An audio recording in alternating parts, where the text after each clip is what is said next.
السلام علیکم رحمۃ اللہ وبرکاتہ۔ آج ہم لوگوں نے اپنا 5واں باب شروع کرنا ہے، حسن معاملات و معاشرات۔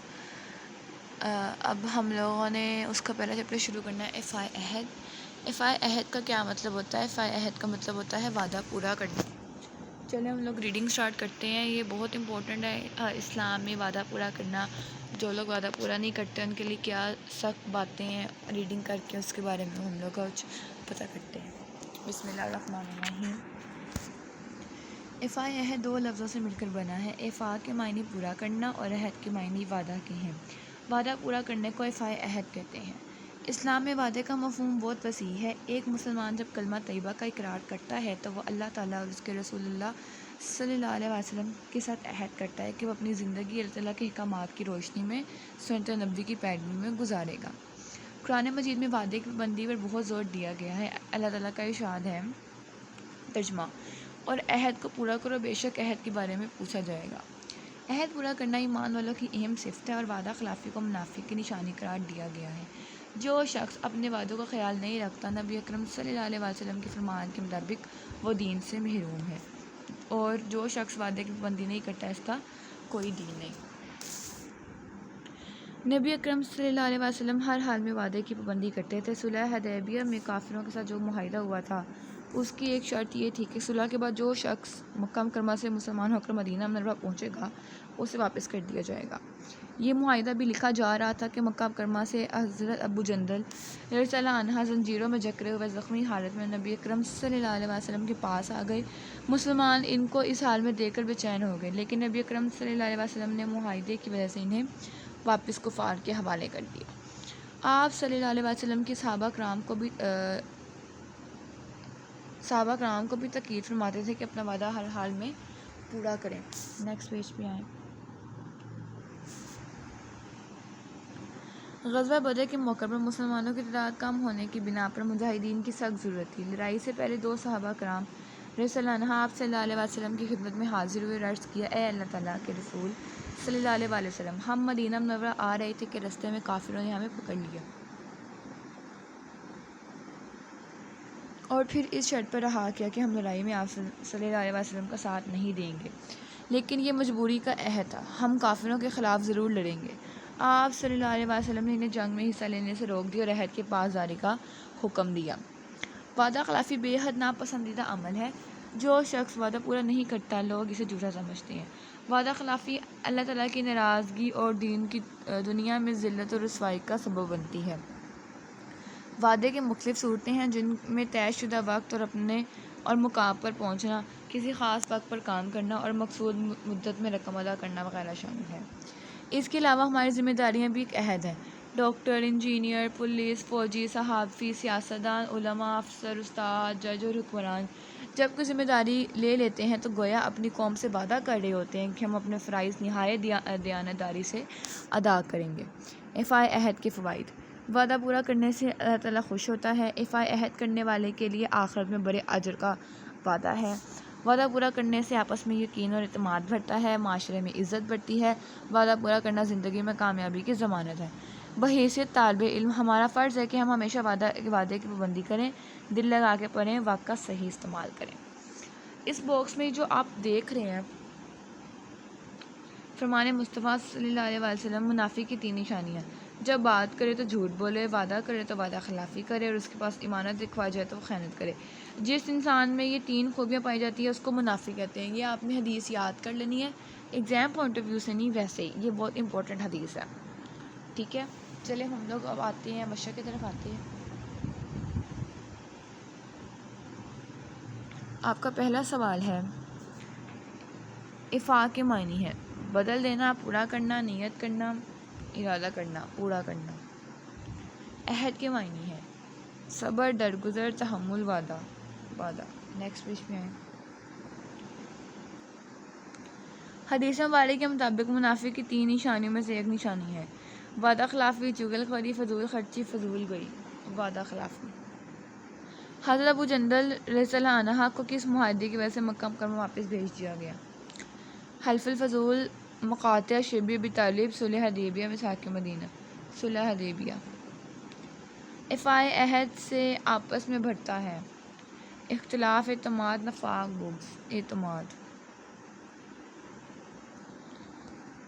جی آگے ہے مناسب الفاظ کی مدد سے خالی جگہ پر کریں. وعدے کے بارے میں ڈیش کے دن پوچھا جائے گا. قیامت کے دن.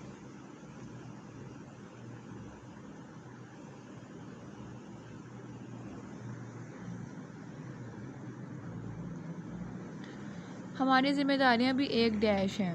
عہد.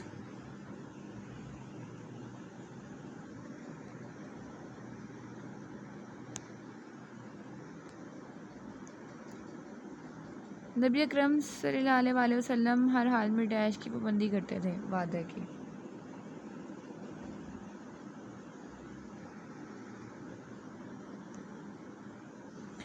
وعدہ خلافی بے حد ڈیش عمل ہے. ناپسندیدہ.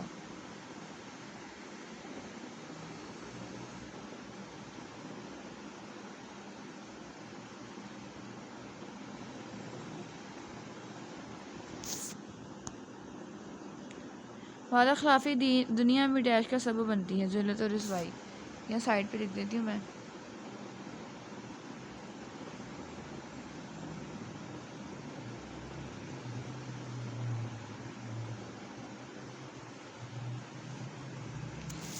جی ذلت اور رسوائی. یہ آپ کی بلینکس بھی ہو گئیں. چلیں اب ہم لوگ شارٹ کی طرف موو کرتے ہیں. پہلا شارٹ ہے افائے عہد سے کیا مراد ہے. اس کا آنسر آپ کو ملے گا اپنے چیپٹر کے فرسٹ پیج پہ آئیں.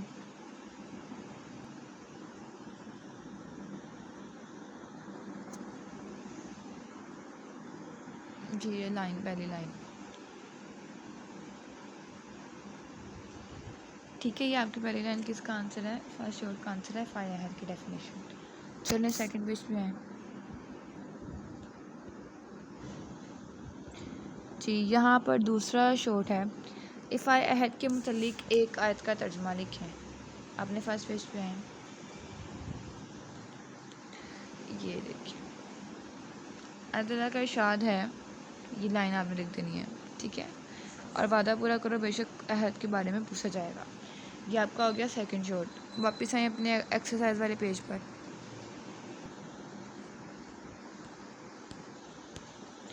وعدے کی پابندی کے متعلق نبی اکرم صلی اللہ علیہ وسلم کا ایک فرمان تحریر کریں. فرسٹ پیج پہ اس کا آنسر. جی یہ ہے جو شخص وعدہ کی پابندی نہیں کرتا اس کا کوئی دین نہیں. یہ آپ کا سیکنڈ شارٹ ہو گیا. تھرڈ شارٹ ہو گیا. واپس آئیں. عہد شکنی کا کیا نقصان ہوتا ہے. سیکنڈ پیج پہ آئیں.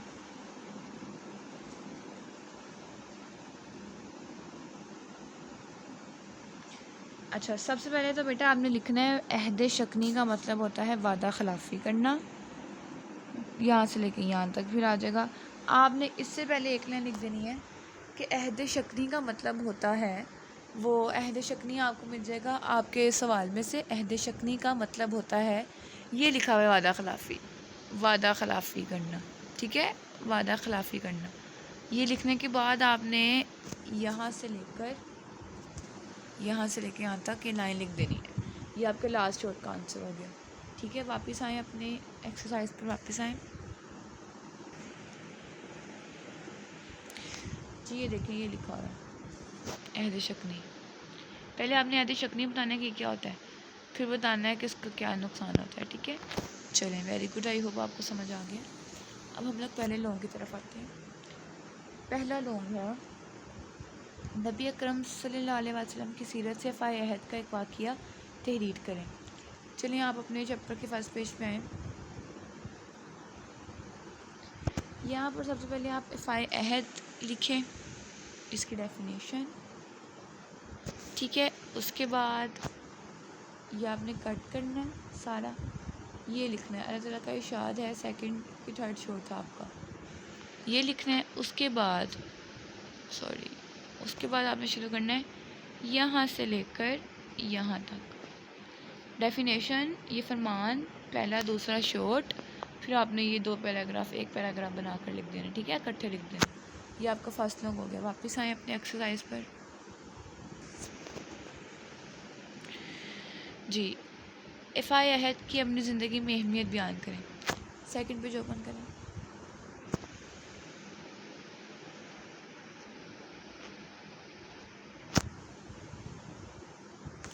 یہاں سے لے کر یہاں تک لکھنا ہے. اب غور سے سنیں آپ اس میں کیا کرنا ہے. سب سے پہلے آپ نے اپنے فرسٹ لانگ والا آنسر لکھنا ہے افعال عہد کی ڈیفینیشن. ٹھیک ہے. اس کے بعد آپ نے اگلی لائن سے یہ پیراگراف شروع کرنا ہے جو شروع ہوگا یہاں سے لے کر یہاں تک. لیکن آپ نے یہاں پہ ختم نہیں کرنا. اس کے آگے آپ نے لکھ دینا ہے افعال عہد کے فوائد بہت سارے ہیں. پھر آپ نے ہر یہ فوائد کو ایکسپلین کرنا ہے. اب آپ نے یہ پوائنٹ میں نہیں لکھنا. جیسے پہلے بھی ہم لوگوں نے ایک دفعہ لکھے تھے پوائنٹ میں نہیں لکھے تھے, کوما لگا لیے تھے ہر لائن کے بعد. یہ لائن لکھیں گے پھر آپ نے آگے کوما لگا دینا ہے. پھر یہ لائن لکھیں گے آگے کوما, یہ لائن آگے کوما, الٹا 6 ہوتا ہے, چھوٹا 6 ہوتا ہے.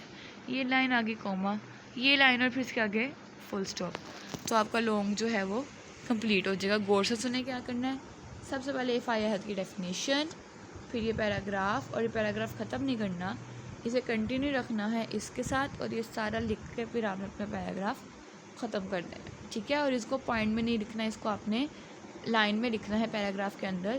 اور ہر پوائنٹ لکھنے کے بعد, یہ والا لکھنے کے بعد کوما, پھر یہ, پھر کوما, پھر یہ والی لائن, پھر کوما, پھر یہ والی لائن, پھر کوما, یہ والی لائن, اور پھر آپ کا فل اسٹاپ. ٹھیک ہے. آئی ہوپ بچوں آپ لوگوں نے سمجھ لی ہے کہ کس طرح آپ نے اپنا سیکنڈ. اب میں آپ لوگوں کو آپ کے امپورٹنٹ شارٹ اور لانگ بتا دیتی ہوں, اس میں نشان لگا لیں.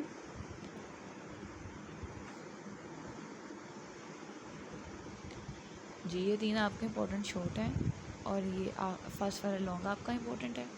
ان سوال کو اچھی طرح اپنی رجسٹر پہ اتاریں, اس کی اچھی سے تیاری کریں, اور اپنا دھیان رکھیں. اللہ حافظ.